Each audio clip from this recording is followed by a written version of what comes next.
Muy buenos días, compañeras y compañeros. Vamos a dar inicio.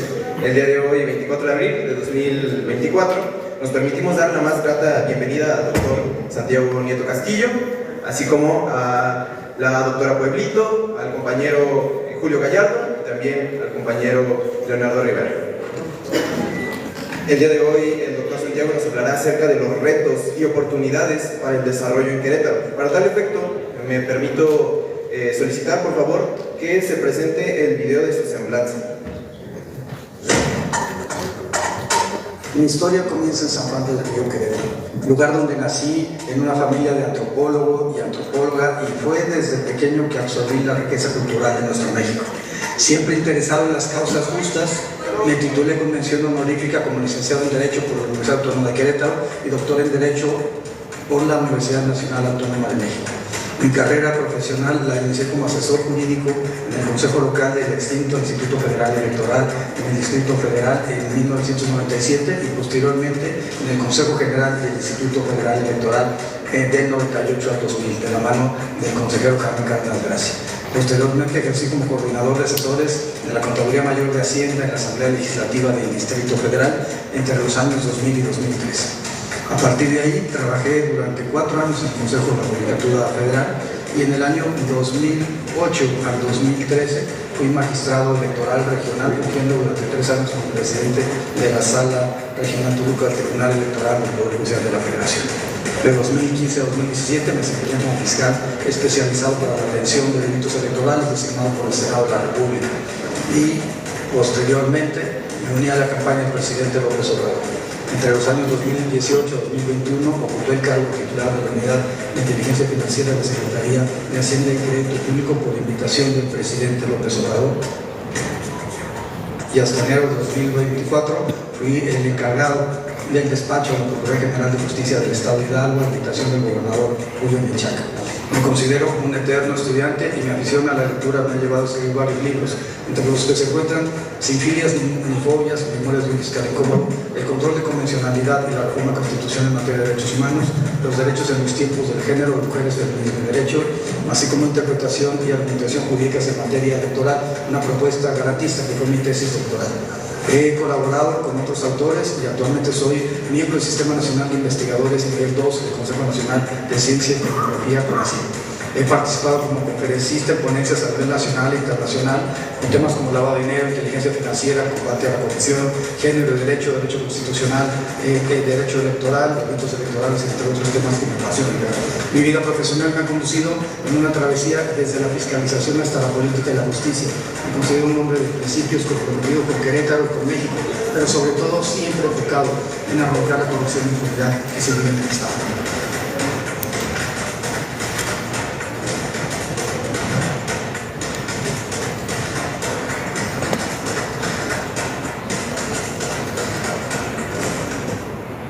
Perfecto. Ahora bien, antes de dar inicio, me gustaría recordarles que habrá una sesión de preguntas y respuestas. Para tal, les invito a ser partícipes, preparar sus preguntas. Y dicho esto, a su primera palabra, doctor. Muchas gracias. Antes que inicie el doctor con su magna ponencia, quisiera agradecer a la comunidad estudiantil de la Facultad de Derecho, a los docentes que veo aquí presentes, grandes amigos, decirles que tanto el doctor como su servidora nos sentimos en casa. Nos sentimos en casa porque además de haber estudiado en estas aulas, también hemos tenido la posibilidad de ser catedráticos de esta honorable facultad. Somos conscientes que hemos sido educados en la verdad y en el honor y estamos aquí para precisamente llevar ese lema universitario en este caso el doctor, que además de ser un gran catedrático es hoy candidato al Senado, para fortalecer las leyes del país y para fortalecer el derecho. Decirles que como personas y ciudadanos somos conscientes de que nuestro Estado necesita ser más igual para todos, ser un Estado de derecho donde las los programas sociales no sean vistos como una dádiva, sino como un derecho social fundamental en la vida de las personas. También somos conscientes de que las libertades van más allá del orden. Nosotros debemos ejercer nuestras libertades, nuestros derechos, tener voz, tener voto, tener voluntad y tener dignidad como persona. No es necesario que alguien llegue a imponernos un orden, sino más bien darle una viabilidad al poder público en nuestro estado.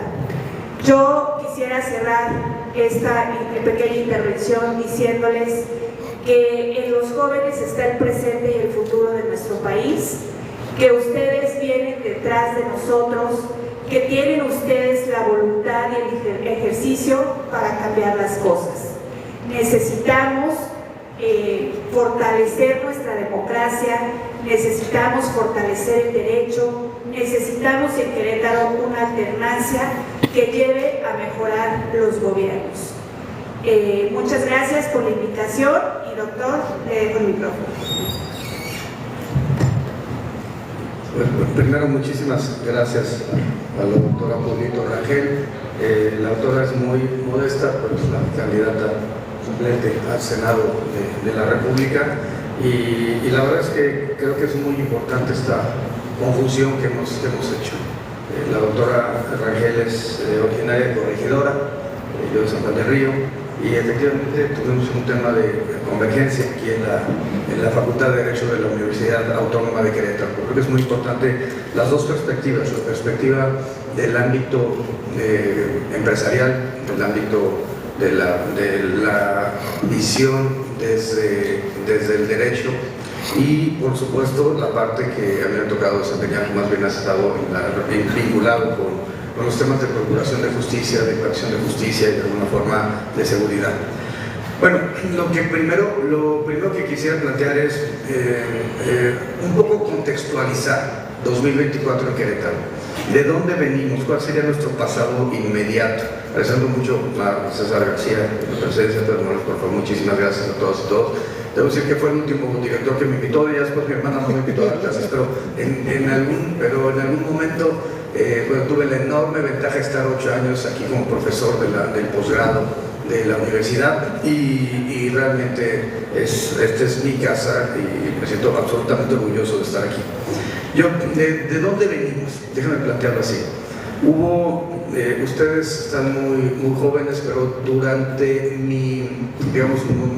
la época de desarrollo que me tocó vivir estas aulas, esta aula forense que además tenía otra perspectiva, era un poco central, una zona central y rodeado alrededor de butacas. Era la época de la transición. México transitó de un sistema de partido hegemónico, el PRI, a un sistema plural de partidos, tripartita, PRI, PAN, PRD. Transitó de un sistema de gobierno hegemónico a un gobierno dividido de 1997 a 2018 tuvimos gobiernos divididos, es decir, el partido en el gobierno, ya sea el PRI o el PAN, no tuvieron una mayoría en las cámaras que le permitiera ni generar reformas constitucionales ni generar reformas legales, por tanto se obligaba a una negociación entre las fuerzas políticas. En ese contexto tuvimos una creciente división de poderes, particularmente durante la época de Ernesto Zedillo y de Vicente Fox. Y también habría que decirlo que tuvimos gobernadores de reyes, es decir, hubo los grandes avances que hubo en el sistema de control constitucional y de control, equilibrio de poderes a través de los órganos constitucionales autónomos, se vieron absolutamente disminuidos en el ámbito local. Los gobernadores no tuvieron contrapesos y eso generó un sistema que actualmente todavía se sigue padeciendo y que creo que explica en gran medida las alternancias en los últimos años, en los últimos 5 años. ¿Qué sucedió? Bueno, ¿cuáles fueron las grandes ventajas de la transición? Yo creo que un sistema electoral que funciona, yo creo que evidentemente la idea del gobierno dividido, yo creo que evidentemente el cierre del partido hegemónico, Sin embargo, ¿qué pasó? ¿Cómo explicamos 2018? 2018 yo lo explicaría en gran medida a partir de 3 elementos. El carisma de Andrés Manuel López Obrador es un hombre que en su peor elección, según datos oficiales, tuvo el 32% de la votación, estamos hablando de 2012. Por supuesto, la fortaleza del sistema electoral mexicano, los votos se cuentan y se cuentan bien, y además tenemos sistemas de procuración y de impartición de justicia electoral que funcionan adecuadamente. Pero yo creo que el tercer elemento que nos permite explicar lo que sucedió en 2018 es evidentemente el hartazgo de la sociedad mexicana en los temas de corrupción. ¿Qué pasó? Y digamos, ¿cuáles fueron? Norberto Bobbio tiene un libro que habla sobre el futuro de la democracia y su primer capítulo en realidad habla sobre las falsas promesas de la democracia. Él plantea que hubo varias falsas promesas de la democracia que no se cumplieron. Yo diría, ¿cuáles serían esas falsas promesas de la transición democrática mexicana? Yo diría, la primera falsa promesa de la transición democrática mexicana es que la alternancia iba a traer como resultado el crecimiento económico. Creo que y el argumento de los que defendían esta postura era que los países democráticos eran países económicamente desarrollados, cuando México fue una democracia, iba a ser una economía más desarrollada. Yo debo decir que la transición sí ha servido para fortalecer la economía, la macroeconomía, pero esto no ha significado que eso se traduzca en un resultado en la microeconomía, en lo que viven las familias día a día y semana a semana.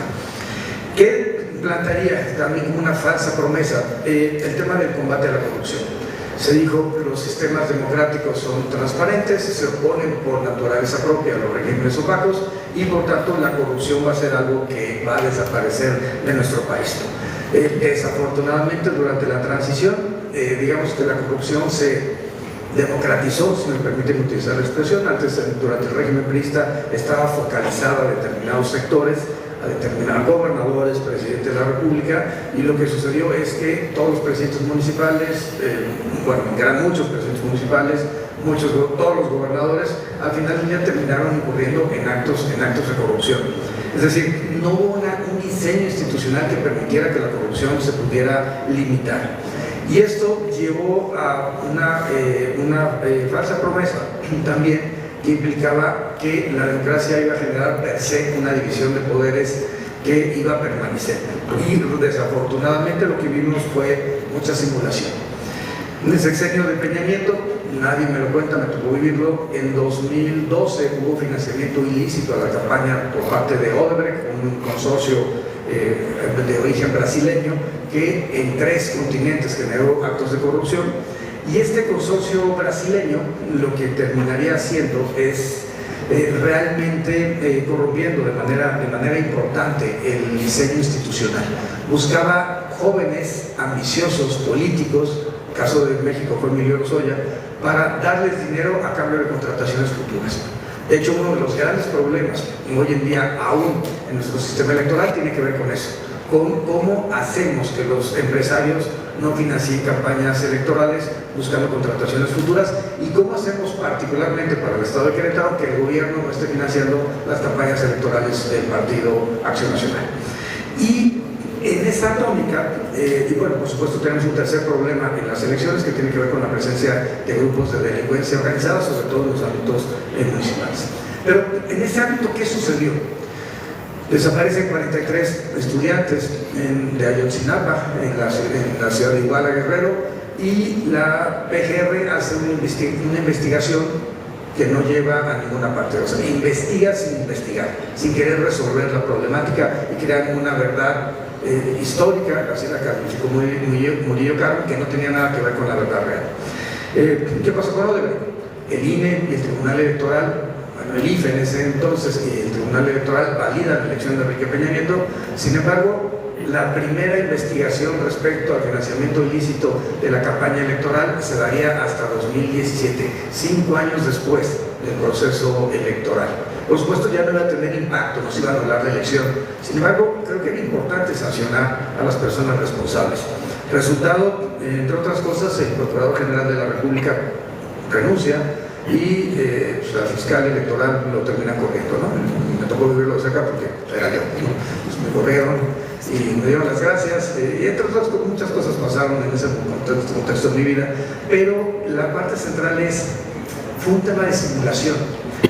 Lo conozco de primera mano. Marcelo Ebrard le quitan en 2015 la posibilidad de ser candidato a diputado federal por Movimiento Ciudadano, y la sentencia la elaboraron en la oficina del entonces consejero jurídico de Enrique Peña Nieto, Humberto Castillejos. Se le entregan al Tribunal Electoral, y el Tribunal Electoral lo que hace es aprobar una sentencia que ellos no habían hecho. En todo este contexto, perdón, que vimos un proceso de simulación. Las instituciones dejaron de funcionar para lo que fueron diseñadas. Cuando me dicen había división de poderes, yo les decía, a ver, perdónenme, nadie me lo cuenta.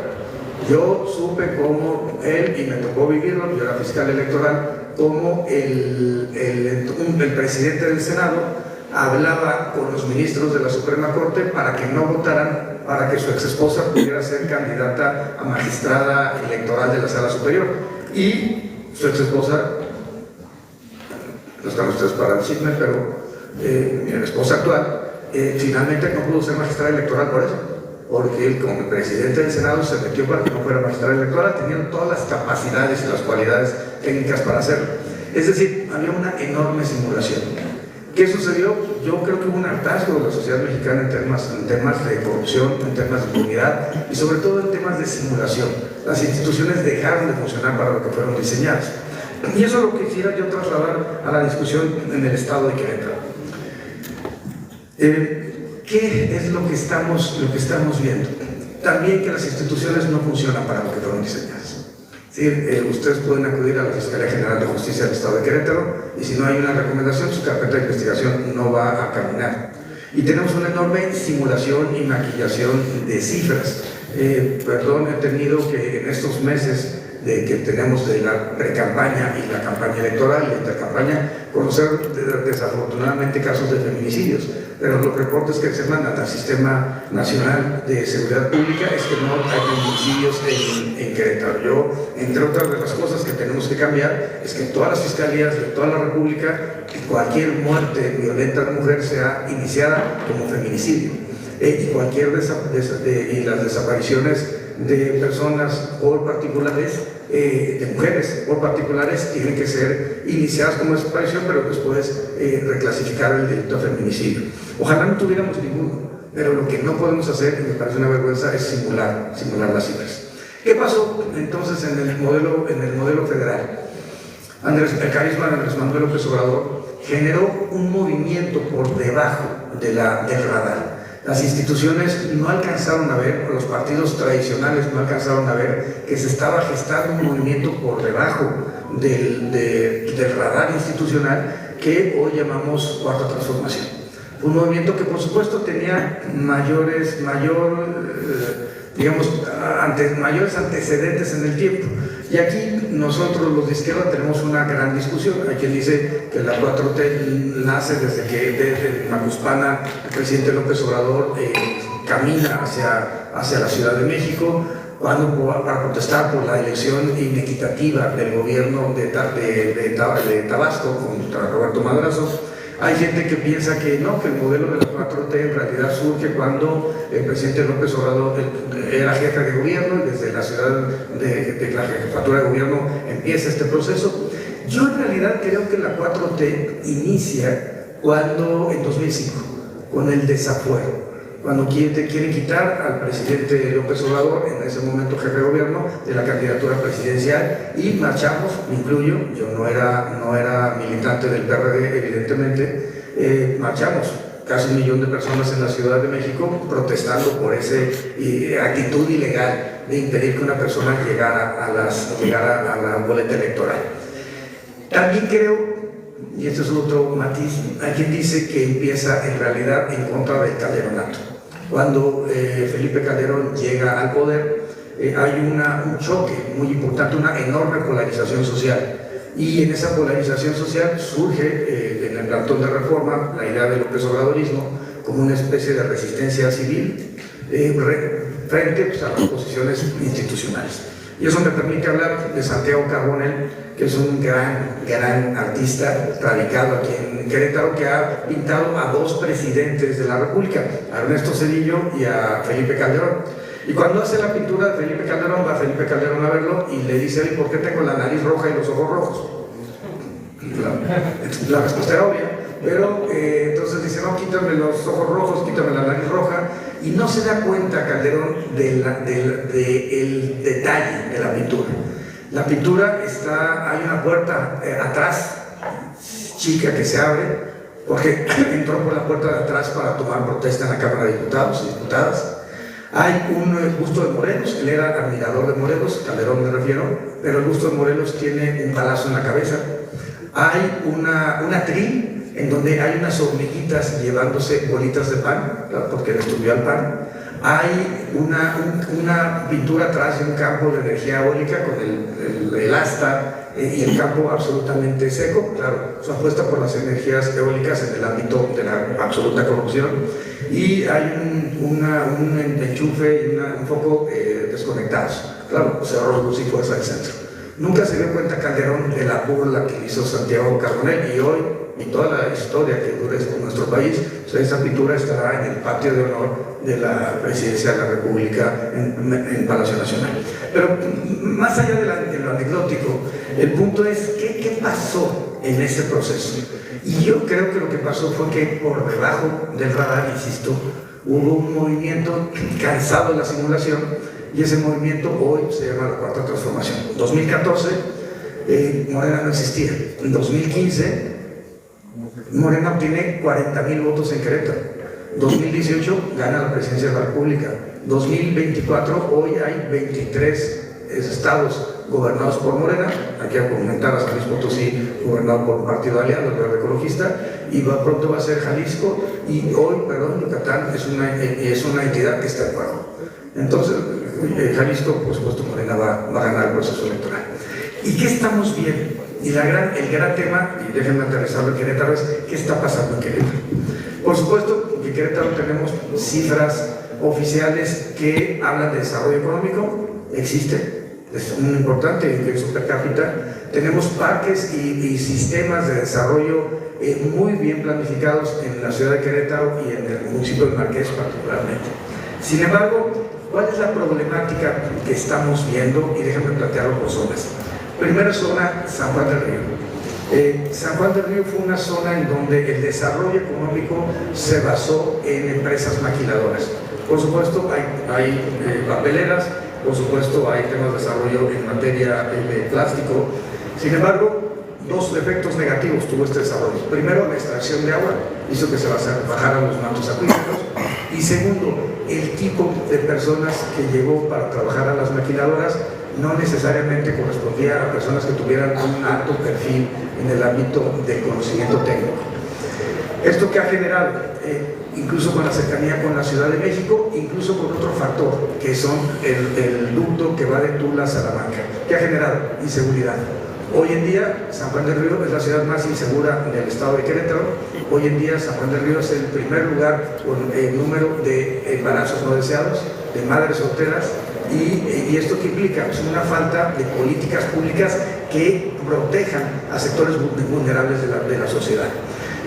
El gobierno del estado de Querétaro nunca quiso reconocer, pero tenemos un cártel, el cártel de Palmillas, que era un cártel dedicado al robo de hidrocarburo, y tenemos ese cártel operaba de manera ilícita en el Estado de México, en el estado de Hidalgo, y por supuesto se incrementaba la inseguridad. Hoy el INEGI dice que 3 de cada 4 mujeres temen salir en la noche en San Juan del Río por un tema de inseguridad. Y el problema no es un problema menor, estamos hablando de una población de 350,000 habitantes, que recibe, esto es un tema también importante, 1.200 millones de pesos de presupuesto anual, 1.200 millones. ¿Saben cuánto ha costado 5 de febrero? 6 veces más, 7,000 millones. ¿Saben cuál es el presupuesto del Marqués? 3,000 millones. Es decir, teniendo la tercera parte de la población, el Marqués tiene 3 veces más presupuesto que San Juan del Río. Esto implica evidentemente una actitud de menosprecio hacia San Juan del Río, y es algo que nosotros como sanjuaneses evidentemente no vamos a tolerar. Claro, ¿Quién decide cómo se va el presupuesto? Alguien que, pero por cierto, nacionalizada, no aquí. Y déjenme plantear esta siguiente ruta. Amialco, la problemática de Amialco tiene que ver con varios temas. Falta de acceso a servicios. Tenemos Santiago Mezquititlán con una San Ildefonso Tultepec con baja calidad de los flujos eléctricos hacia la zona. Tenemos ausencia de agua, sin municipios, comunidades y colonias a las que no les llega el agua en ningún momento, y tardan 3 o 4 meses inclusive que se los puedan reconectar. Y tenemos un tema de robo de los derechos de autor. Uno de los temas que estamos planteando nosotros es que las indígenas artesanas de Amialco recuperen algo que es suyo, y es la muñeca Lelé.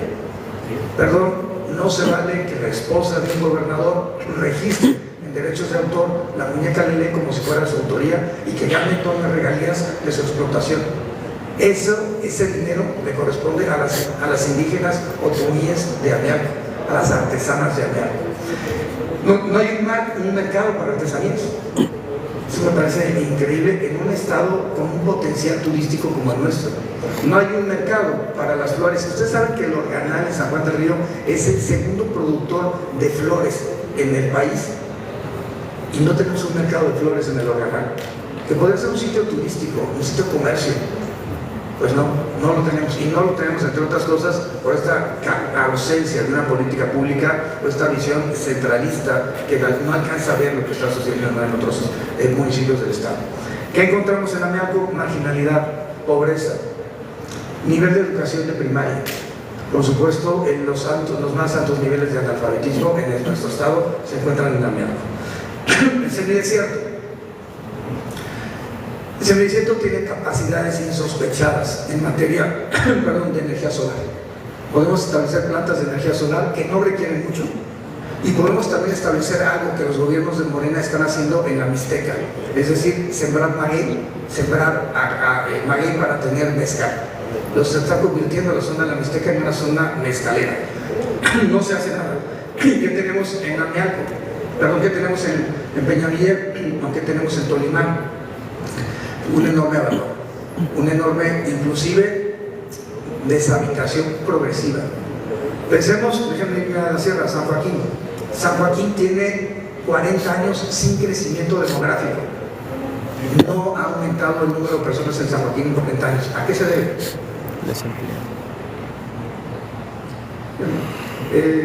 ¿A qué se debe? Se debe a que estamos en este momento en un proceso donde no hay desarrollo económico para la región de San Joaquín. Y déjame regresar al semidesierto. Sí, tenemos un presidente municipal de Cadereyta que tiene un viñedo con un lago artificial, pero la gente se está muriendo en este momento de sed, literal, no metafóricamente, en Maconí o en el Huizache, donde les llega una pipa de agua cada mes. Tenemos además en el semidesierto una enorme población migrante que va hacia Estados Unidos por la falta de desarrollo económico. Y Ezequiel Montes y Cadereyta, que son los espacios geográficos, los municipios con mayor desarrollo económico, están teniendo un enorme incremento en la delincuencia organizada. Por cierto, ¿cuál es el nivel educativo que tiene el semidesierto? Particularmente Cadereyta y Ezequiel Montes, que es lo más desarrollado, estamos hablando de nivel de secundaria. Entonces, estamos por debajo de la media nacional. ¿Qué tenemos? Déjame darles ahorita unos datos.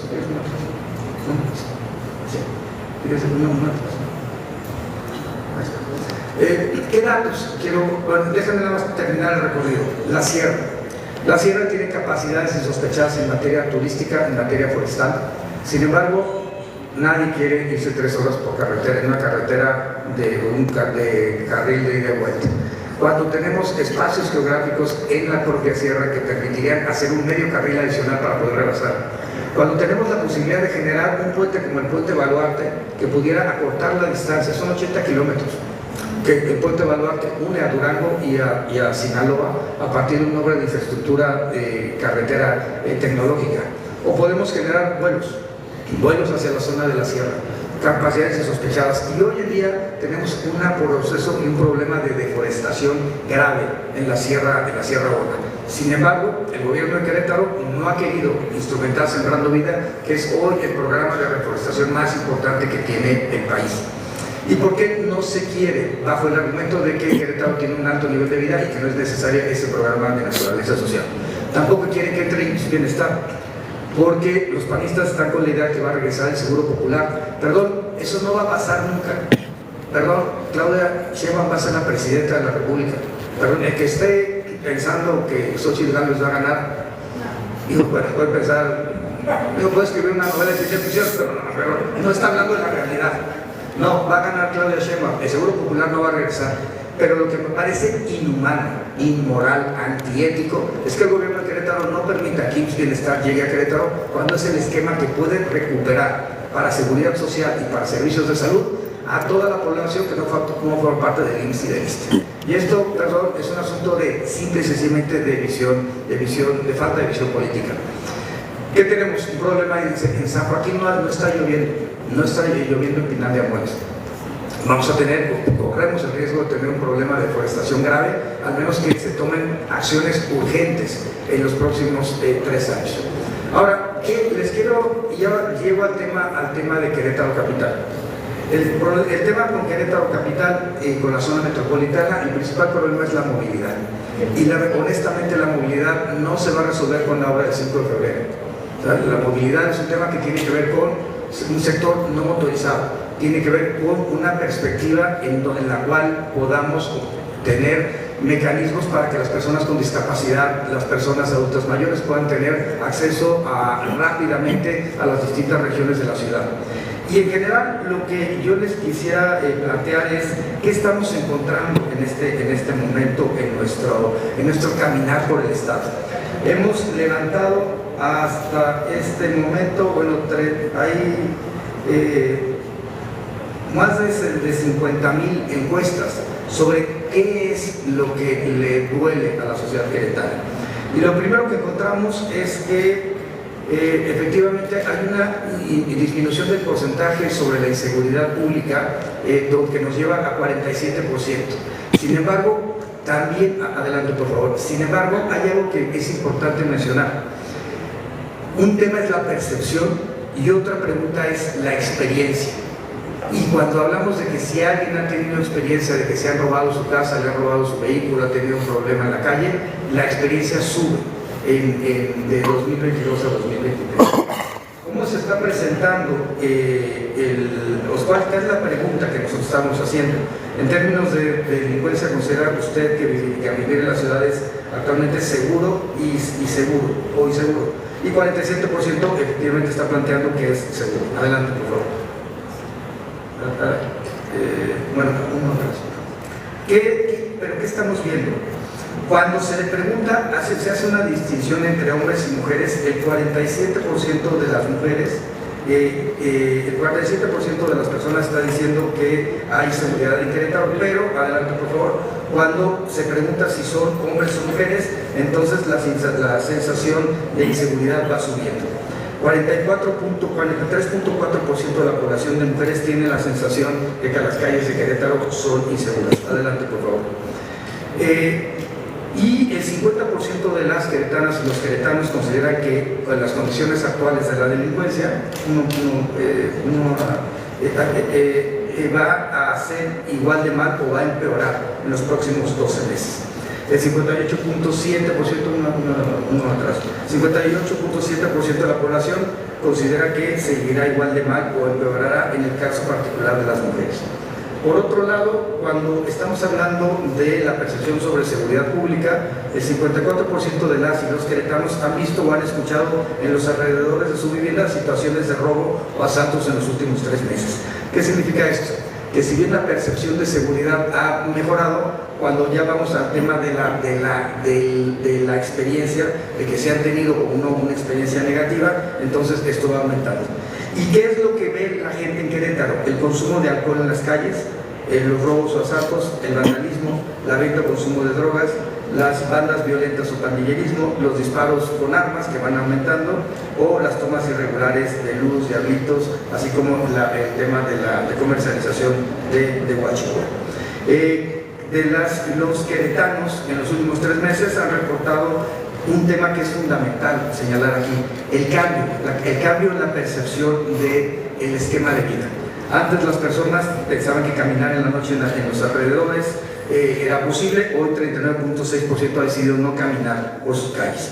El 47.4% de estas personas son mujeres.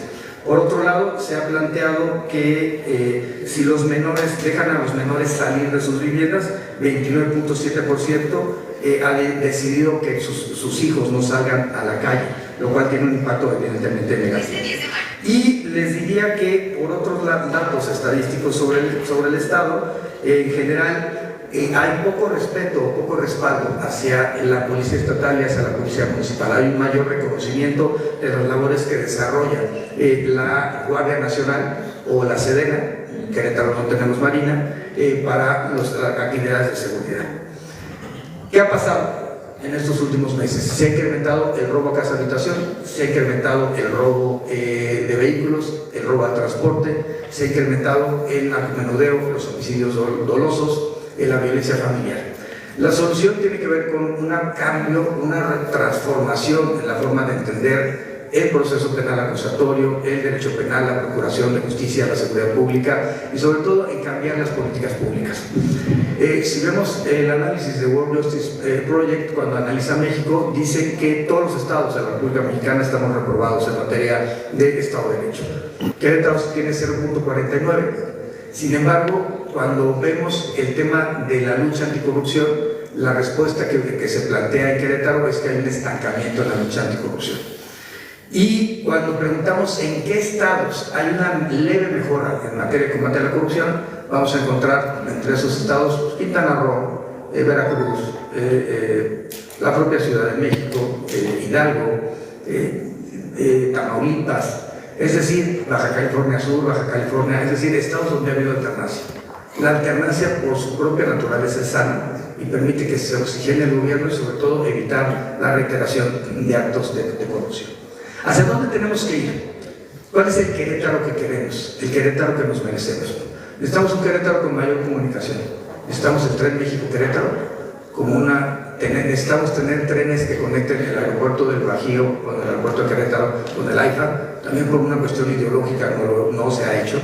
Necesitamos que además en el tren México-Querétaro venga una vialidad alterna que establezca el transporte de personas para dejar la carretera del 57 como un transporte de carga, básicamente carga, para evitar los continuos accidentes que tenemos en la 57. En el caso de Querétaro Capital necesitamos otra terminal de autobuses, no podemos tener una terminal solo en el sur, necesitamos una en el norte. Necesitamos comunicación por tranvía. Todavía Querétaro no da la capacidad para poder generar un metro, pero sí podemos generar tranvías. Necesitamos además establecer centros que permitan el uso y la movilidad de vehículos no motorizados. Estoy refiriendo evidentemente a bicicletas. Y evidentemente es importante que se transforme la forma de entender la dinámica queretana solamente basada en la zona del centro. ¿Qué ha sucedido? Tenemos una enorme explosión demográfica en la zona metropolitana de Querétaro y tenemos enormes desigualdades sociales. Es increíble que en Santa Rosa Jauregui, en Hacienda Santa Rosa, lleven 9 años sin recibir agua por parte del gobierno municipal. Es increíble que tengamos comunidades absolutamente aisladas donde no pasan las rutas de transporte. Y es increíble que en una ciudad con tantas desigualdades sociales se apruebe una ley, la Ley de Aguas de Querétaro, que establece que las familias que no paguen 2 meses el recibo a la empresa concesionaria se les va a restringir a 50 litros de agua al día. Esto me parece inmoral, inhumano nuevamente, porque la Organización Mundial de la Salud y la Organización de las Naciones Unidas ha planteado que el mínimo de agua son 150 litros. Debo decir que esto ya llegó ante la Suprema Corte en 2 ocasiones, en Aguascalientes y Veracruz. Debo decir que la Corte determinó que era inconstitucional estas restricciones de agua. Solamente que, para que hagamos el comparativo, Veracruz y Aguascalientes establecían 250 litros por persona. En Querétaro están estableciendo 50. O sea, para que vean el nivel de dádivas o de dadivosos, ¿cómo decirlo?, de generosos de los panistas al aprobar esa ley. Yo lo que veo son tiempos de cambio, tiempos de maduración, tiempos de necesidad de transformar las cosas. Veo un gobierno que está utilizando el gobierno como una visión patrimonialista, como si fueran dueños del recurso público. Veo un gobierno que está pensando en que la electricidad o la basura o los servicios de salud o el ámbito del agua son negocios particulares, cuando en realidad se trata de funciones públicas. Y en eso sí somos absolutamente incompatibles. No buscamos el negocio, sino buscamos un tema que los periodistas en su momento tenemos claro, la justicia social. Un tema de que se necesita reivindicar, que se perdió, pero es otra cosa. Pero se necesita reivindicar un tema de equilibrio social frente a las realidades que estamos viviendo. Y eso es un papel fundamental para nosotros como izquierda. Nosotros como izquierda pensamos que cada persona es libre de determinar lo que quiera con su cuerpo, con su vida, con su forma de pensar, absoluta libertad política, idiosincrática, libertad de pensamiento en todos los esquemas, libertad religiosa, libertad de creencias, libertad de puntos. Por supuesto que la libertad de determinación en materia de preferencias sexuales, de determinación en materia de preferencias ideológicas. La izquierda es por naturaleza un espacio de liberalismo político, que todos, dentro del margen del respeto hacia los demás, y esto es una idea de Rawls que yo comparto, finalmente con quien tenemos que ser tolerantes con todos. ¿Con quienes no podemos ser tolerantes? Con los quienes rompen la estructura social. Yo no puedo ser tolerante con un neonazi, porque no creo en que existe una supremacía de las razas, y creo que es un error. Pero estoy convencido que bajo las reglas del derecho tenemos que acabar con esos discursos xenófobos, discriminatorios, clasistas, misóginos, homofóbicos. Tenemos que acabar con esa perspectiva. Y por supuesto yo no puedo estar de acuerdo con un intolerante, pero lo que sí puedo estar de acuerdo es que dentro de las diferentes visiones filosóficas que establece nuestra Constitución hay que respetarlas a todas. No estoy de acuerdo con los panistas, no puedo estar de acuerdo, no pensamos igual. Y yo cuando platico con mis primos que son priistas, les digo, oye, ¿qué sienten ustedes de votar por un panista? Mis hermanos, si nos apena, pero o sea, su derecho de voto es libre, ¿no? Porque además es ideológicamente incompatible. ¿Qué hace el PRD aliado con el PAN? Perdón, ¿y cuál es la posición? El PRD es el único partido, por cierto, que tiene el aborto dentro de sus estatutos. ¿Y cuál es la posición del PAN al respecto? Perdón, a ver, son cosas incompatibles. ¿Por qué tenemos el PRIAN en este momento aliado? Porque surgió un movimiento social por debajo del radar institucional que lo que planteaba es que ya basta de simulación, que las instituciones funcionen para los que fueron diseñadas. Hay gente que se enoja de que hay un enfrentamiento entre el presidente de la República y el Poder Judicial. Yo dije, bienvenido, eso se llama división de poderes. No estamos acostumbrados a eso porque a toda la simulación de los ministros siempre se doblaban ante el presidente. Esa es la realidad. Esta es la realidad constitucional. Eso hablaba el federalista, hablaba Hamilton. Ustedes lo deben de haber leído en sus clases de Derecho Constitucional. Pero yo lo que plantearía aquí es, finalmente tenemos hoy dos opciones. La opción de transformar el país, la opción de, además realista, va a ser Claudia Sheinbaum nuestra próxima presidenta, o la opción de ver de mantener un status quo que finalmente está ensanchando las desigualdades sociales. Dense una vuelta al Tianguis del Tintero, dense una vuelta a Pirineos, dense una vuelta a Cerrito Colorado, vean las desigualdades sociales que encontramos en Santa Rosa, Jauregui, vayan a las zonas populares de Marqués, a las zonas a Lourdes y Corregidora, pues van a ver una realidad distinta de lo que vemos en el centro de Querétaro. Nosotros no queremos que a los ricos les vaya mal, al contrario, queremos que a los ricos les vaya bien, muy bien. Y perdónenme, si en un sexenio a los ricos les ha ido bien, es en este. Tenemos 30,000 millones de inversión extranjera directa, es mucho mayor a los 24,000 millones que recibió de dólares, que recibió Enrique Peña Nieto en su último año. Tenemos además un dólar a 16 pesos. Perdón, puede ser un tema problemático por las remesas, porque se disminuye la capacidad de lo que nuestros paisanos reciben, Pero para quien exporta, para quien viaja, finalmente es una posibilidad muy grande, para quien importa sobre todo. Pero veámoslo, ¿qué queremos para Querétaro?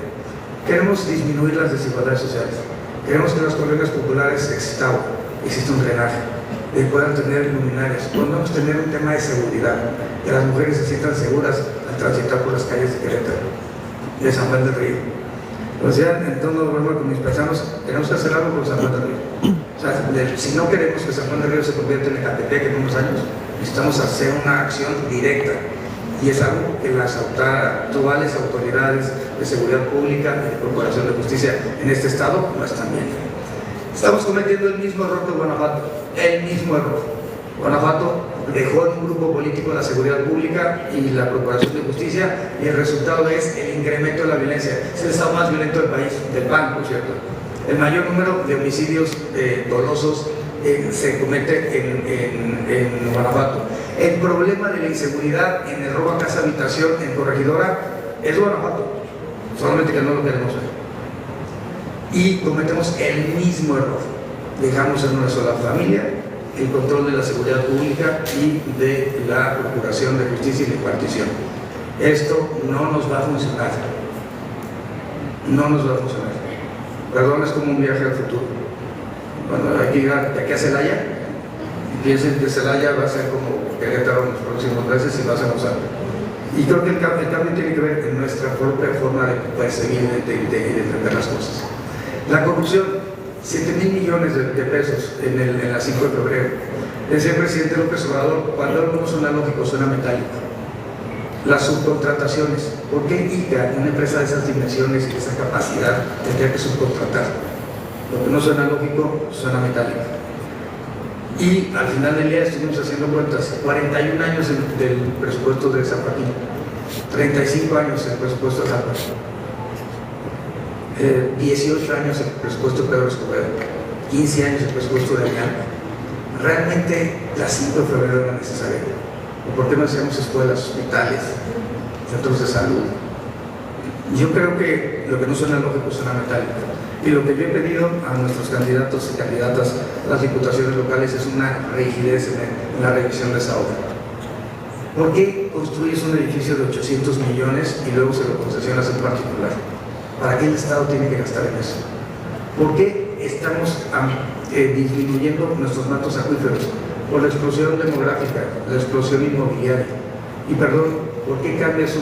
Y claro, tenemos colonias populares donde no llega el agua, ni el drenaje, ni la luz, pero ni siquiera están regularizadas en su tenencia a la tierra, pero tenemos nuevos fraccionamientos en donde lo primero que hace el gobierno es ponerles drenaje, y ponerles pavimento, y ponerles electricidad, ponerles seguridad.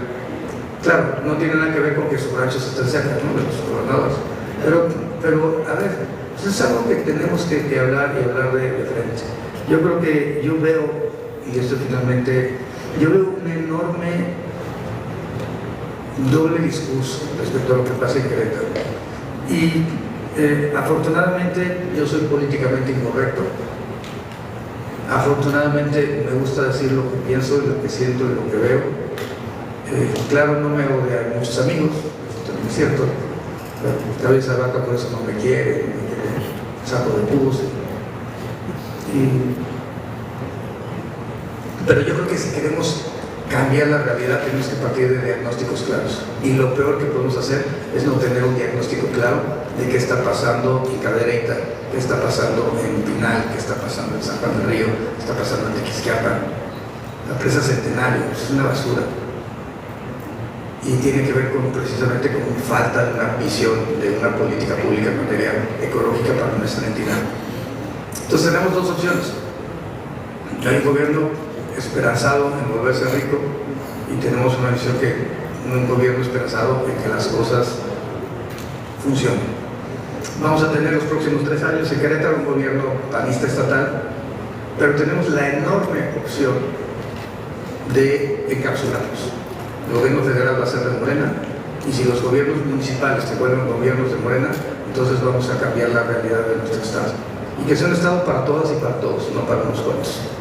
Ya sé que ya Pueblito me tendría que haber controlado desde hace por Leo, de que ya me callara, pero para mí es muy importante transmitir esto y sobre todo decirles, a ver, esto es un ámbito universitario, por naturaleza tiene que ser deliberativo, por naturaleza tiene que ser disruptivo, y yo, por supuesto, lo que vengo es a defender una serie de tesis, y lo que me gustaría es que esto, en un ámbito universitario, que las podamos discutir.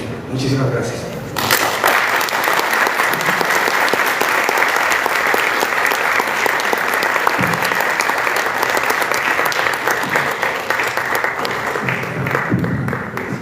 Muchas gracias, doctor. El día de hoy hemos estado dialogando acerca de temas del desarrollo y el futuro de Querétaro que nos atraviesan totalmente, sobre todo a los jóvenes que veo aquí. En ese sentido, vamos a dar espacio para la sesión de preguntas y respuestas. Levantando la mano, les puedo compartir este micrófono, si es que no hay otro por ahí.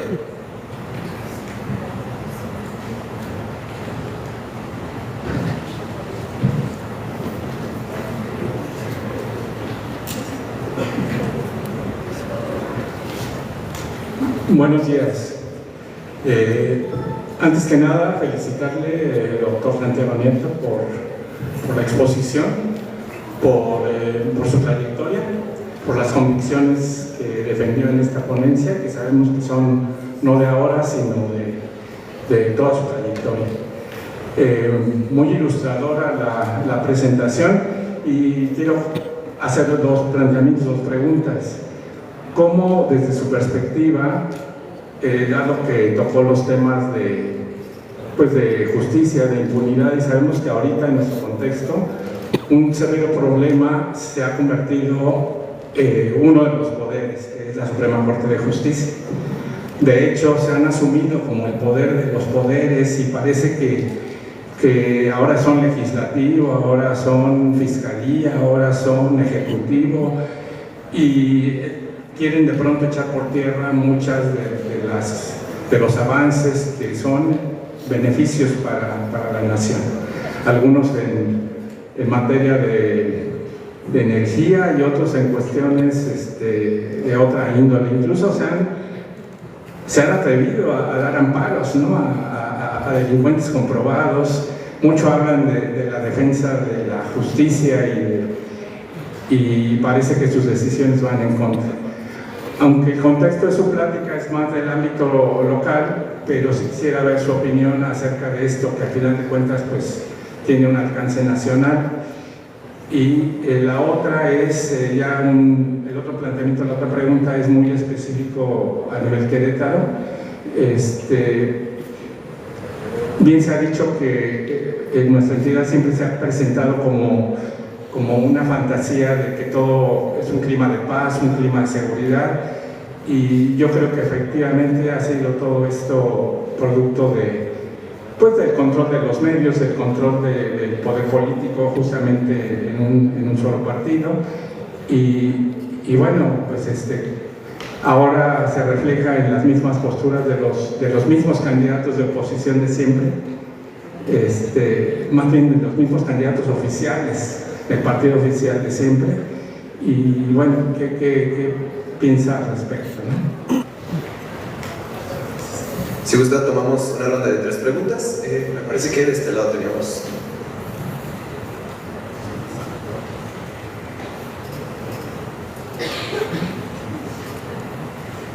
Hola, buenos días. Bueno, mi pregunta es un poquito más concisa. Yo preguntaría, independientemente de lo que apruebe la Cámara de Diputados en la cuestión de los amparos, ¿usted está de acuerdo que se limiten los amparos para las y los ciudadanos que quieren ejercer este derecho? Buenas tardes. Con respecto a temas más nacionales, ¿qué piensa usted de que su candidata Claudia Sheinbaum quiera, digamos, reformar el Poder Judicial para que los jueces, magistrados y ministras sean electos por votación?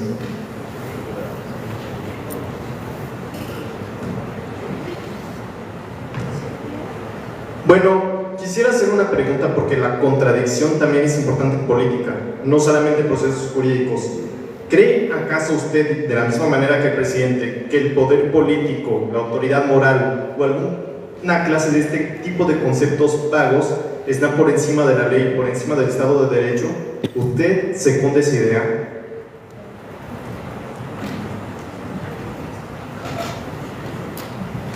Muy buenos días, doctor, y a todos los presentes.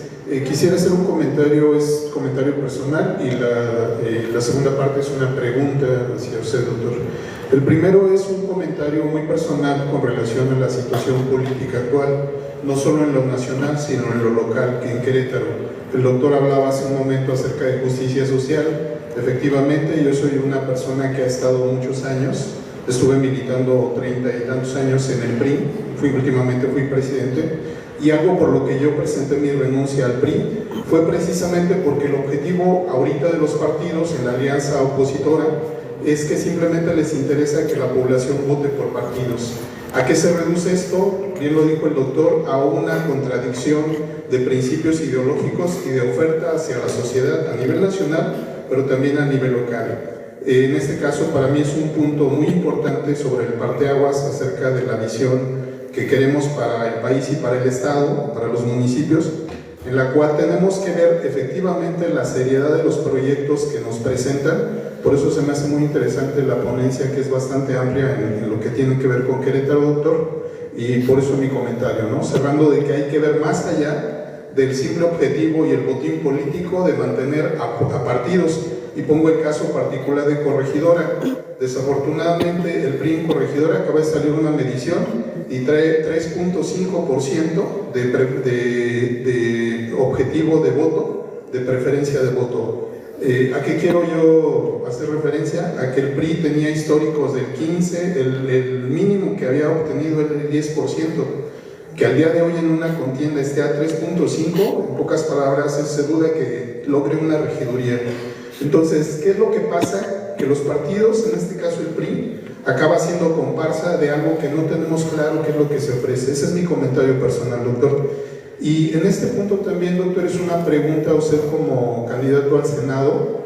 Obviamente el proyecto federal de Claudia Sheinbaum, futura presidenta en nuestro país, en este caso su visión y su planteamiento, ¿qué es lo que nos ofrece la candidata Claudia Sheinbaum contra en este caso la otra oferta política? Esa es mi pregunta, gracias.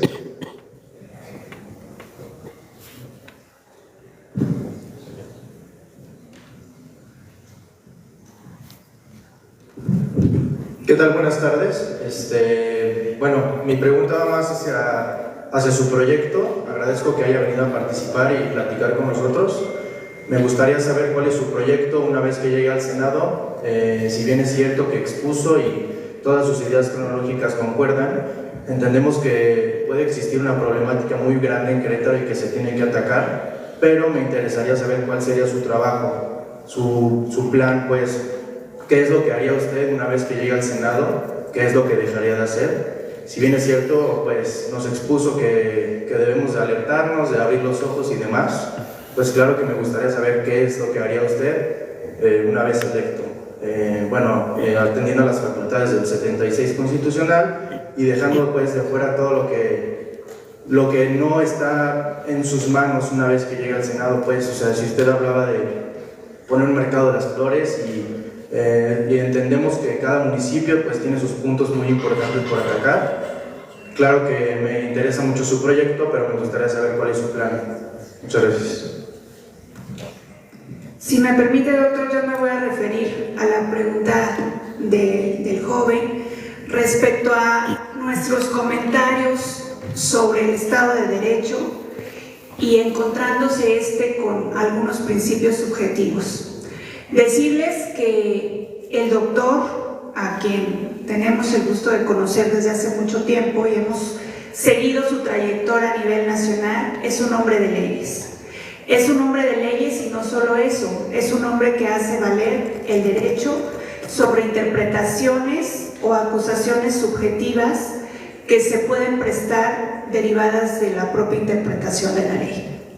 Decirles, por ejemplo, de manera concreta, hace más o menos un mes, antes fue impugnada su candidatura, no solo por el Partido Acción Nacional, sino por los candidatos al Senado, refiriendo que el doctor no era un queretano.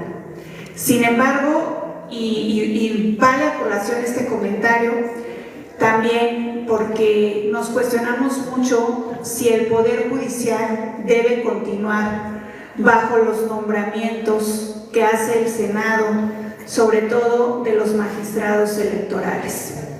En el caso de la Sala Toluca, quienes dieron seguimiento pudieron darse cuenta que los magistrados votaron 2 a favor y 1 en contra. Quienes estuvimos al pendiente de la sesión vimos los votos en contra de que se siguiera la candidatura eran restrictivos de los derechos fundamentales, primero hacia su persona y después también en contra de los ciudadanos, que también tenemos derecho a la democracia y a elegir quién nos va a gobernar. Y hubo un voto particular que votaba en contra del proyecto que negaba la candidatura, y ese voto en particular era en sentido del respeto de los derechos humanos, en el sentido del derecho a la identidad y en el sentido del derecho a la legalidad.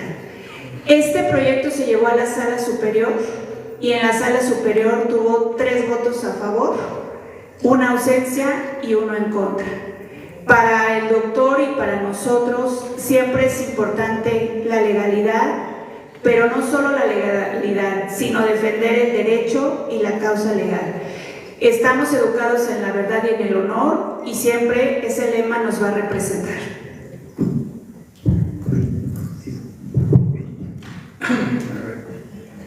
Por varios temas. Primero respondo en términos de los propios lineamientos establecidos por la Universidad Autónoma de Querétaro para atender no hacer un ejercicio indebido. De medios de impugnación en materia electoral establece que no hay suspensión en materia electoral. La ley de amparo establece la suspensión desde el artículo 103 y 107 constitucionales. ¿Es un acto benéfico para la sociedad? Sí. El artículo 105 de nuestra Constitución establece los efectos erga omnes, y 103 y 107. ¿Cuándo puede haber efectos erga omnes? Cuando tienes el voto de 8 ministros de la Suprema Corte de Justicia de la Nación. Es decir, una acción de inconstitucionalidad y en una controversia constitucional, solamente vas a tener efectos erga omnes cuando tienes 8 votos de 11. O cuando tienes reiteración de 5 jurisprudencias respecto a un tema de constitucionalidad. Entonces sí, los efectos son erga omnes. ¿Qué fue lo que hicieron indebidamente estos jueces? Establecieron una suspensión de un amparo, efectos erga omnes. Y eso es contrario a nuestro diseño constitucional. ¿Por qué? Porque ustedes, sus restos de amparo, les dirán que hay algo que se llama el principio de relatividad de las sentencias de amparo, que le llamamos la fórmula Otero. Por Otero, la verdad es que Otero no tenía esa idea. Otero hizo un sistema integral de defensa constitucional, actos y leyes en casos particulares se defienden de juicio de amparo, y en tanto una declaratoria general de inconstitucionalidad que lo tenían que declarar los congresos, pero eso no tuvo mayor trascendencia en la historia constitucional mexicana. Yo se retomaría hasta la acción de inconstitucionalidad en el 94. Pero lo que voy es, ¿qué hicieron mal estos jueces? Le dieron efectos generales, efectos erga omnes, a una demanda de amparo que por su propia naturaleza tiene que tener un efecto relativo. La fórmula Otero lo que nos dice es, solamente se beneficia a aquella persona que promueve la demanda de amparo y se le otorga la suspensión. ¿Y qué hicieron? Suspender obras grandes, suspender leyes, y eso pues, me parece absolutamente contrario a nuestro diseño constitucional. Podemos discutir sin acción de inconstitucionalidad, en virtud que es una minoría parlamentaria, los partidos políticos, el ombudsman, puede haber suspensión, aunque cuando han dictado suspensiones ha sido contra la ley, que la ley es otra cosa. Y esto me lleva a una discusión muy importante, y yo les recomiendo un texto que se llama La democracia constitucional, el péndulo constitucional, entre quienes dicen cuando hay una declaratoria de inconstitucionalidad hay que irse hacia que el Congreso vuelva a legislar en la materia, y quien dice no, que lo determinen el órgano jurisdiccional. De cualquier forma, lo que vimos con estos jueces fue una interpretación erga omnes de jueces que además muy claramente marcados en contra de López Obrador. Y eso pues, yo no lo puedo defender bajo ninguna circunstancia. Lo que yo defiendo es el sistema constitucional. y nuestro sistema constitucional dice que el juicio de amparo implica una decisión relativa, es decir, solamente beneficia a la persona que promueve el juicio de amparo, por tanto en amparo no hay efectos agregados. Y el que diga lo contrario no sabe amparo, no sabe constitucional. ¿Pueden cambiar las cosas? Sí, por supuesto, cambiemos la ley y la constitución. Pero a mí no me pida que avale algo que es contrario a lo que dice la constitución, por mucho que lo vea muy bien Loret de Mola. Respecto al Poder Judicial, a ver, me tocó vivirlo y me tocó sufrirlo. 12 amparos a esa vaca. De veras, 12 amparos. Un gobernador que es un delincuente. ¿Cuántos? ¿Por qué hay ese nivel de impunidad en Tamaulipas? Porque no se ha podido quitar al fiscal general. Y eso también a mí me lleva al tema de la reflexión sobre las autonomías de las fiscalías. Yo no, desde que surgió esta reforma constitucional en 2014, yo no estaba tan convencido, y en ese momento yo era asesor de la fracción, era investigador del Instituto de Investigaciones Jurídicas de la UNAM, y uno de mis carteras era ser asesor de la fracción parlamentaria del PRD en el Senado. Y a mí la idea, a mí lo que me preocupa es que yo creo que cualquier tema de seguridad o de procuración de justicia se lo van a pegar al gobernador o al presidente. Y por mucho que se diga, bueno, la fiscalía es autónoma, pues sí, pero el tema tiene que verse con una integralidad.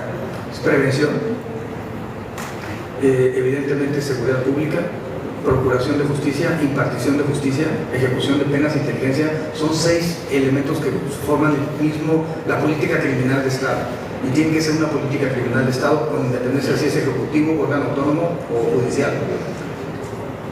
Esperemos que nunca pase, ojalá nunca pase.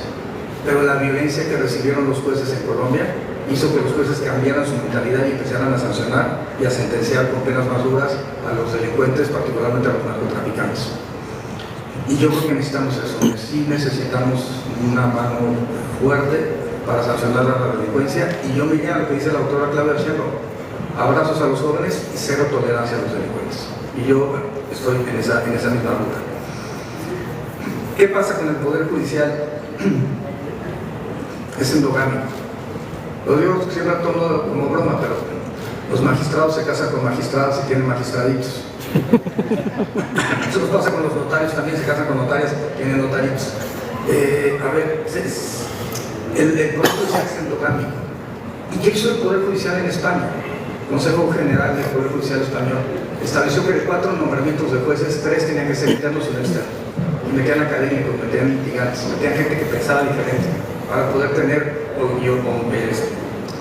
ampliar los criterios del Poder Judicial. Y yo les diría, sobre el Poder Judicial, lo reformaría absolutamente. Fui 10 años integrante del Poder Judicial de la Federación, fui 5 años magistrado electoral regional federal. No me gusta la idea de que organicen reuniones en Alemania y que se vayan los magistrados a Alemania.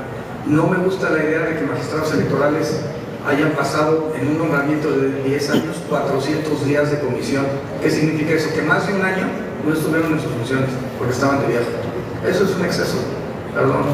No me gusta que a los ministros de la Suprema Corte se les pague el servicio doméstico por parte de la Corte. No me gusta. ¿Por qué me va a gustar eso?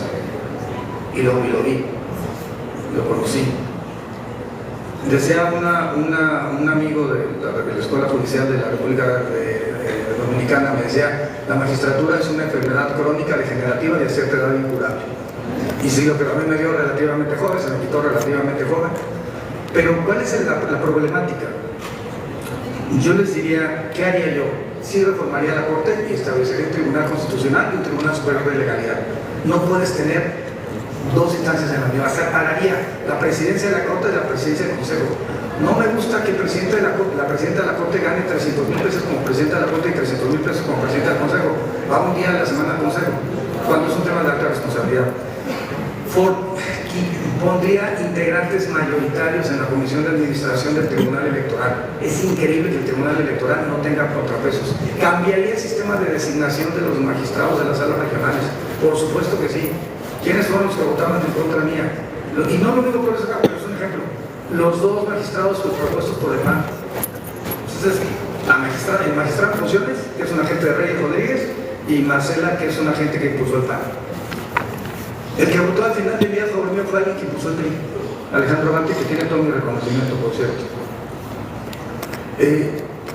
Y no, déjenme plantearles un tema. El día del debate presidencial nos topamos en el INE y lo único que le dije, o sea, él tenía pena de verme y yo de verlo porque era una cosa muy incómoda, pero le dije mis respetos y mi reconocimiento, maestro. Y me dice, yo actué como tenía que actuar. Y en ese momento nos fuimos los dos y que no nos hagamos una foto aquí que nos van a decir que se pusieron de acuerdo. A lo que voy es, esa es la actitud que debemos de tener de los jueces. No de sumisión. Perdónenme, una anécdota. Viene la reforma de 1982 que nacionaliza la vaca. Va, López Portillo manda a llamar al presidente de la Corte. Llega el presidente de la Corte y le dice, oiga, como usted sabe, no procede el amparo contra reformas constitucionales. Y le dice el presidente de la Corte, no, pues es que tenemos que ver pues, el concepto de violación, ¿no? Lo toma del brazo López Portillo, que era un tipo muy fuerte, atlético, un hombre muy deportista. Lo jala y le dice, no me está entendiendo. No procede el amparo contra reformas constitucionales y ahorita se lo va a usted explicar a los compañeros de la prensa. Y lo llevó a una sala de prensa para que dijera que no procedía el amparo. Un amparo que había por suelto promovido Ignacio Burgoa, que forma parte de su libro. No estoy recomendando el libro de Burgoa, no lo lean por favor, no tiene nada que ver con nuestro diseño constitucional actual. Es un libro de los 40, nada más hay que verlo en perspectiva histórica. Pero a lo que iba sobre el Poder Judicial, yo modificaría el Consejo de la Judicatura Federal. Creo que necesitamos mayor número de integrantes, de los 7 integrantes, necesitamos más externos que internos para evitar Yo haría públicas las sesiones del Consejo de la Judicatura Federal, ¿por qué no son públicas? Ahí se está discutiendo dónde van 30,000 millones de pesos anuales, que eso sea público. Yo cambiaría la dinámica de los tribunales superiores de justicia. Por eso no me conviene en el Poder Judicial, pero mi punto es, se necesita que el Poder Judicial, necesitamos un nuevo sistema de justicia cívica, necesitamos despresurizar a los tribunales, necesitamos despresurizar a las procuradurías, necesitamos modificar todo el sistema de violencia familiar. Claro que necesitamos una reforma del Poder Judicial. Entonces, mira, si son electos o no electos, es lo de menos. Mi punto es, necesitamos una transformación del Poder Judicial para que realmente vea no una perspectiva política como la que actualmente tenemos. Hace 10 años la discusión en el Poder Judicial era si eran garantistas o formalistas. Hoy si son cuatroteros o anticuatroteros. Ya de entrada eso significa que el Poder Judicial no está desarrollando bien su función. Y sí, por supuesto, yo creo que déjenme poner un ejemplo, cuando Medina Mora renuncia, perdón, mi pecho no es bodega, ya se dan cuenta, pero como mi presidente. Pero cuando Medina Mora renuncia, después llega a tocarle Margarita Ríos Farjat, eso me lo contó Margarita, y le dice, es que se le olvidó un reloj de oro que había dejado en la caja fuerte de su oficina en la corte. ¿Qué tendría que hacer un ministro con un reloj de oro? Seguramente se lo regalaron y lo dejó ahí. Pero de eso ya habla de que hay un sistema de diseño constitucional que no funciona. ¿Saben qué pasa con las declaraciones patrimoniales de los ministros? Se van a una caja fuerte y se archivan. No hay ninguna evolución patrimonial, no se revisa. Eso se llama opacidad. Que eso que se tiene que cambiar, se tiene que cambiar. 30,000 millones, ¿cómo se gasta? No lo sabemos. Se tiene que cambiar. ¿Cuántos jueces y magistrados son sancionados? Las sanciones son amonestación. Perdón, me tocó ver un caso de un magistrado federal, darle la información a Saldívar y fue destituido, 76 millones de pesos en sus cuentas, que no puede comprobar. Claro, él era quien revocaba las sentencias para favorecer a integrantes del cártel de Jalisco Nueva Generación. Por supuesto, era un magistrado que tenía que ver con Puente Grande. Entonces, no se equivoquen, no nos equivoquemos. La falta de autocrítica del Poder Judicial es un tema muy serio en nuestro país. Mi tesis de licenciatura en esta universidad fue reformas al Poder Judicial. Estoy a favor de las reformas, por supuesto que estoy a favor de las reformas. Y creo que hay muchas cosas. El Consejo de la Judicatura Federal, insisto, en integrantes externos, insisto, un servicio civil de carrera que incorpore académicos, que incorpore litigantes. El control de los tribunales locales,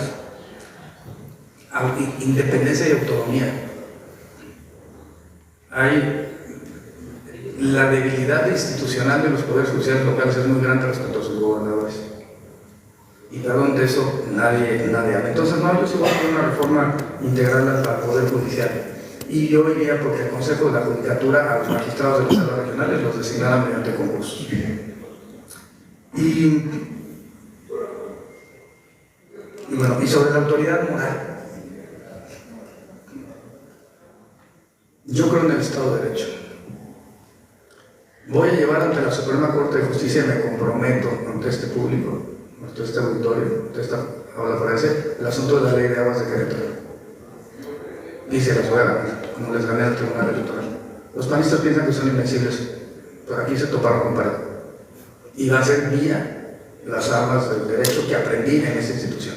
Y me parece una vergüenza que hayan traído a Germán Martínez y abogados de México, cuando tenemos tan buenos abogados. Aquí tenemos un exdirector de la facultad, tan buenos abogados en esta universidad. No necesitaba traerse a una gente de fuera. Me parece una falta de respeto a la abogacía queretana y lo que hicieron entonces a Germán Martínez. Además, es malo. Y me iba a llorar Germán Martínez cuando quería que lo sacara de la denuncia que presenté contra los que le robaron 60 millones de pesos a su candidata Josefina Vázquez. Entonces, me parece que tenemos que voltear a ver la grandeza de la Universidad Autónoma de Querétaro, de esta facultad de Derecho, de la gente educada en la verdad, en el honor, como decía mi compañera Paulito.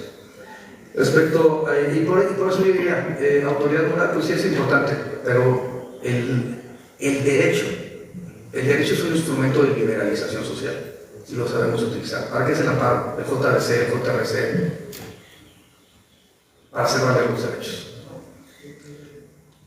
Y respecto a cuáles son los proyectos, primero, combate a la corrupción. Necesitamos modificar el Sistema Nacional Anticorrupción, que nació mal de origen, porque Peña Nieto no quiso incorporar a la Unidad Técnica de Fiscalización del INE, cuando gran parte de la corrupción viene de los temas electorales. No quiso incorporar la Fiscalía Electoral, no quiso incorporar la UIF, no quiso incorporar la SAT, no quiso incorporar la CNBB. Y vean a nivel estatal. Y separó el secretario ejecutivo del Comité de Participación Ciudadana. El modelo que ha funcionado es cuando el órgano superior de dirección encabeza las partes administrativas. Vean, volteen a ver la línea. Y eso es algo que no tenemos en el sistema anticorrupción. Necesitamos fortalecer una ley de alertadores internos, no la tenemos. Necesitamos fortalecer los mecanismos para tener un registro nacional de beneficiarios controladores de las sociedades mercantiles, no lo tenemos. Necesitamos mejorar el sistema de obtención de los datos del beneficiario final de los temas relacionados con estructuras jurídicas, fideicomisos, no lo tenemos. Yo he planteado la imprescriptibilidad de los derechos, de los delitos de corrupción. Me dicen que es inconstitucional, y bueno, sí, eso es una discusión.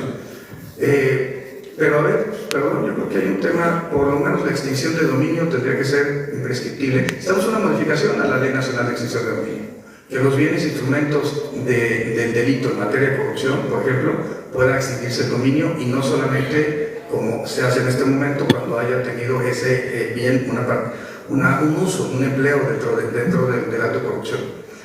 Yo me diría, no tenemos una ley que establezca la obligación de los caballeros internacionales, pienso en Odebrecht, de registrarse sus programas en el país. Eso solamente en combate a la corrupción. Seguridad, yo les diría temas de procuración de justicia. Impartición de justicia, Poder Judicial ya lo platicamos. Los temas de procuración de justicia. Estamos en una ley general del Ministerio Público. Cada estado está haciendo lo que quiere como puede. Ya tenemos un Código Nacional de Procedimientos Penales. Yo también planteaba un Código Penal único, ¿por qué no? Nuestro problema era la interrupción legal del embarazo, porque había estados que no querían, los panistas, y los estados de izquierda son los que cada mujer decida qué hacer con su cuerpo. Y por tanto, yo no veo en este momento que exista una gran punta. Yo haría la Conferencia Nacional de Procuración de Justicia, un Sistema Nacional de Procuración de Justicia. Yo cambiaría la obligatoriedad para que las bases de datos se conecten, que es una obligación legal, estableciendo una sanción si no hay interconectividad. ¿Por qué los delincuentes los llevan gran ventaja? Porque los grupos delictivos no son estatales o municipales, son supraestatales y a veces supranacionales. Yo modificaría, por supuesto, la ley antilavado. Tenemos la recomendación 23 de Gafi no cumplida porque falta una reforma legal en las APNFDs. Yo les diría, a ver, ¿qué necesitamos? capacitación interna, auditoría externa. Yo metería al fútbol, perdón, por no herir susceptibilidades, y a la farándula dentro de los sujetos obligados por actividades vulnerables. Tenemos una enorme laguna en materia de criptomonedas. Y parte del tráfico de arte, tráfico de piezas arqueológicas, se está dando vía criptomoneda. 10% dice Bitso que recibe de remesas del extranjero a partir de la criptomoneda. Yo honestamente no veo a nuestros paisanos que van a la pizca de algodón mandando cripto para sus paisanos en el campo. Yo creo que es un espacio que está utilizando la delincuencia organizada. Yo miraría, sí, por una reforma que establezca mejores competencias para la Guardia Nacional y sobre todo obligatoriedad de tener mayoría territorial. Si no tenemos supremacía territorial y no hay forma de entrar a los Altos de Jalisco o al Nayarit, entonces vamos a tener siempre un problema con los grupos delincuenciales. Necesitamos superioridad numérica. Yo les diría en permiso para poder vender, fortalecer la evaluación del impacto ambiental, capacitación de jueces y peritos en materia ambiental, no tienen la menor idea, y lo digo con todo respeto. Yo me iría también por el apoyo a las comunidades, un apoyo económico, eso se puede modificar, un apoyo económico a las personas que estén cuidando los bosques. De nada nos sirve sembrar 50,000 árboles si no va a haber quien los cuide y se van a secar, no podemos regarlos. Yo me iría por muchas transformaciones, la inversión y generación de energías limpias. Nosotros en la 4T nunca hemos estado en contra de la energía eólica. Lo que yo no quería es que Cabeza de Vaca en sus ranchos estableciera campos de energía eólica. Esa era mi única posición. Y perdón, ranchos, en donde, por cierto, encontraron restos humanos. Esa es Cabeza de Vaca. Entonces yo les diría, tenemos tanto por hacer, tanto por hacer. Y el límite, le diría, caballero, el límite es su imaginación. Vean la Constitución. Perdón, nuestra Constitución. De haber una resistematización a nuestra Constitución no le vendría mal, y lo digo con todo respeto, perdón, aquí le pido una disculpa a Venustiano Carranza y al trato de la República. Pero perdón, no puede hablar, nuestra Constitución sigue hablando de alcabalas y sigue hablando de papeleros. Perdón, hasta hace 20 años hablaba de piratas y saltadores de caminos. Necesitamos hacer un proceso de resistematización constitucional. Tenemos una base colonial en el 27 con derechos liberales en el título primero, con derechos de corte social distribuidos en varios espacios, con un sistema electoral moderno, incluso yo diría con temas de poder judicial moderno, pero sí hay cosas que necesitaríamos darles una absoluta revisión. Es como cuando me decían, es que vamos a pedirle información a los cheques de viajeros, cuando les decían, pues, ¿para qué? ¿Quién compra cheques de viajeros? Nadie. Pero a lo que voy a es, les agradezco mucho las preguntas a todos. A mí me gustan, perdón, las discusiones fuertes. A Joaquín de la Lama lo conocí aquí como alumno de estas aulas. Y me gusta el tequila derecho, la comida condimentada. Y por supuesto el café sin azúcar. Y las discusiones fuertes. Me gusta José Alfredo Jiménez y Joaquín Sabina. O sea, vamos a ver que la confrontación sea de frente y sea de verdad. Cuando me dicen, tú estás compitiendo con... No, estoy compitiendo con Pancho Domínguez, que está haciendo campaña, y con Mauricio Curi, que me está haciendo la campaña en contra. Esos son mis adversarios. Nosotros no. Chavito que pusieron ahí. Punto. No, a ver, esto es en serio. Porque estamos hablando de nuestra viabilidad como país, estamos hablando del marco normativo. Y perdónenme, el único de todos los candidatos al Senado que tiene resultados en materia de búsqueda de personas soy yo. El único que tiene resultados en materia de combate a la corrupción soy yo. 8 presidentes municipales metí a la cárcel, 3 secretarios de Estado, 2 subsecretarios, 4 directores generales. ¿Cuántos han metido al actual fiscal de Querétaro a la cárcel? 1, el de Colón, porque además eres un amigo político. No, hablamos en serio. Y la verdad, yo fascinado de estar aquí en Querétaro. En Querétaro no hay lugar donde me sienta más a gusto, ya se dieron cuenta, no suelto el micrófono, pero yo creo que Les agradezco mucho la paciencia y la gentileza de su tiempo. Muchas gracias.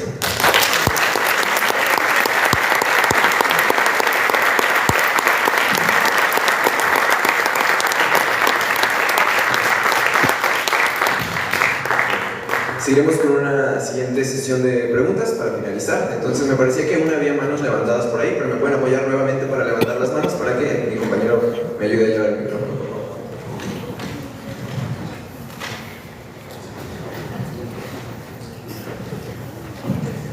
Buenas tardes, doctor. Primero para felicitarle porque en todas sus ponencias eleva el nivel del debate. Se nota a primera vista que tiene un conocimiento bastante amplio sobre lo que habla y justamente en torno a esto va mi pregunta. Ante el nivel de desinformación que existe entre la población, mayormente entre sectores queretanos que están forzados a ver solo un sector de noticias, noticieros que, como hemos visto, paga el gobierno de Mauricio Curi, ¿cómo le hacemos, bajo su perspectiva, para que la población tenga conocimiento real sobre lo que pasa en el Estado, sobre lo que pasa en el país, para que en este Estado las personas que le llaman vaga a la moral o que ignoran los temas de las reformas como la ley de amparo, simplemente por ir en contra de un partido, nos informan a fondo? ¿Cuál sería para usted un método para el cual la población se informe acerca de todos estos temas? Tanto pueden ser buenos como pueden ser malos, pero usted es un ejemplo de persona que eleva el nivel de debate. Entonces, mi pregunta va en torno a eso.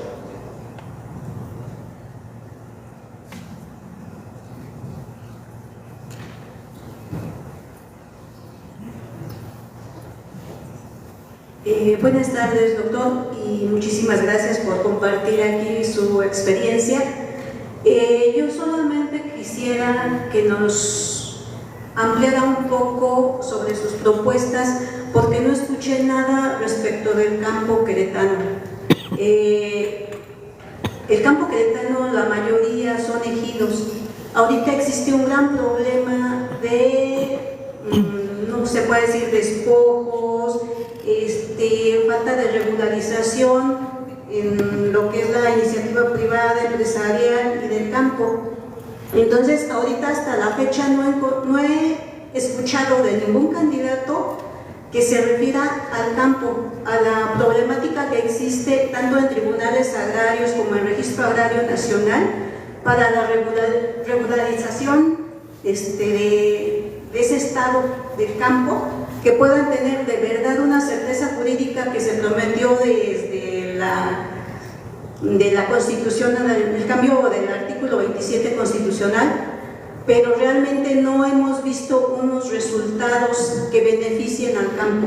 Me gustaría que si usted tuviera alguna propuesta respecto de regularizar el campo, sobre todo en el campo queretano, nos las pudiera dar a conocer para tener una esperanza de que realmente ahora sí se va a consolidar esa regularización y esa certeza jurídica a los campesinos.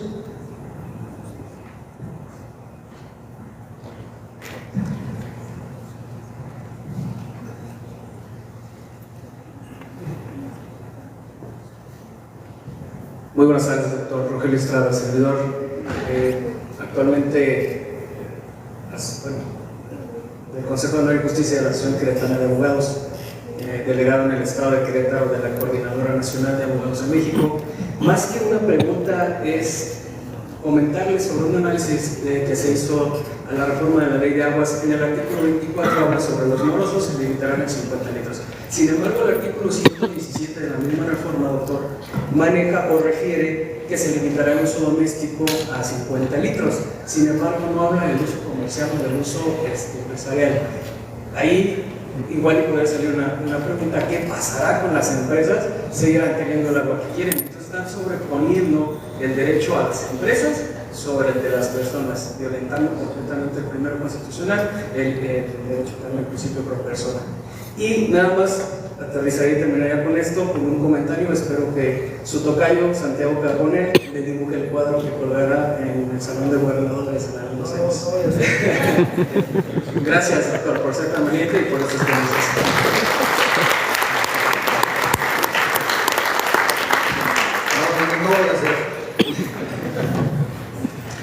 A ver, respecto a hay un texto ya viejo de Sartori que se llama Homo Vidis, de la sociedad teledirigida. Por supuesto no tiene nada que ver con lo actual. Estaba pensando en hace 20 años, un poquito más de 20 años, donde evidentemente la radio y la televisión al final terminaban estableciendo los parámetros y los modelos de vida, inclusive los estereotipos de vida.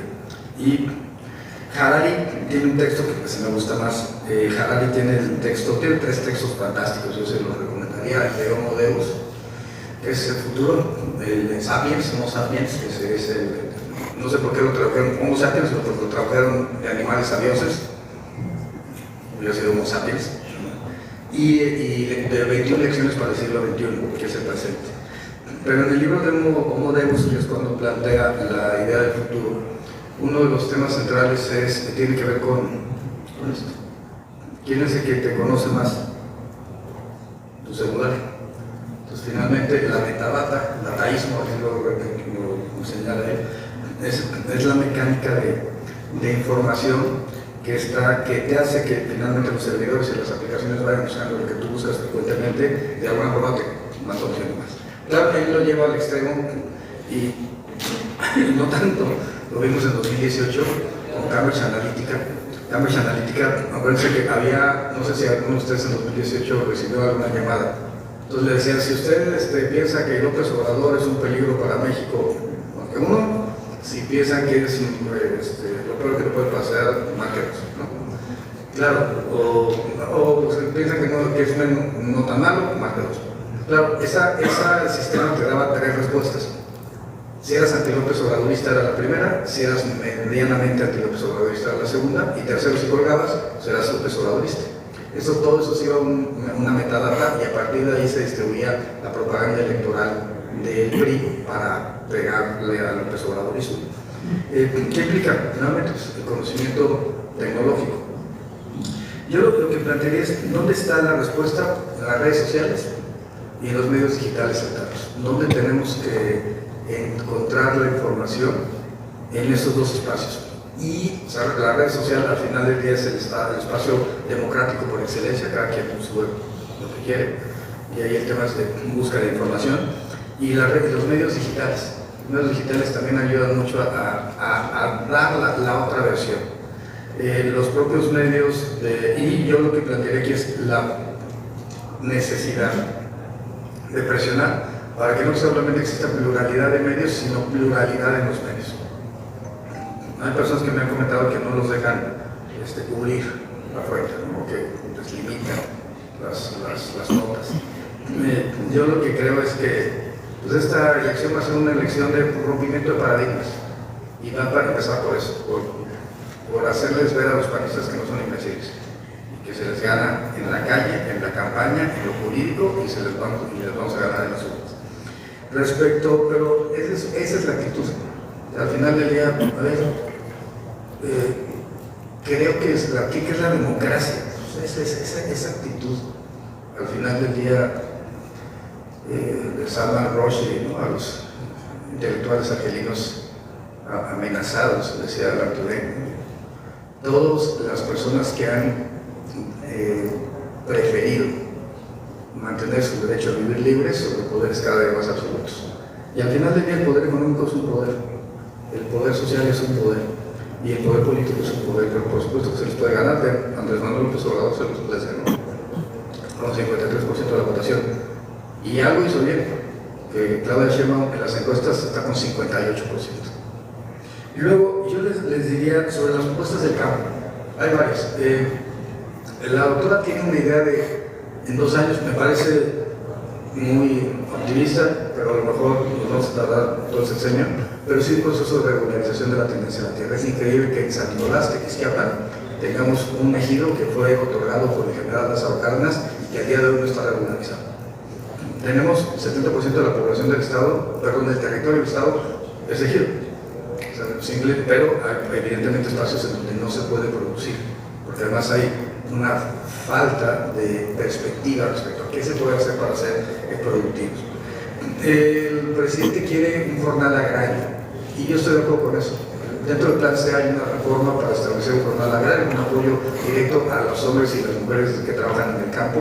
Me parece que es algo un poco como la pensión universal de adultos mayores.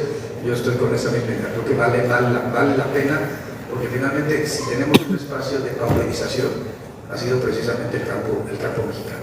Y eso también nos hace una visión distinta. Al final del día, los panistas quieren un proceso de pauperización de lo público para enfatizar lo privado. Y nosotros no, nosotros tenemos una visión en esto absolutamente distinta.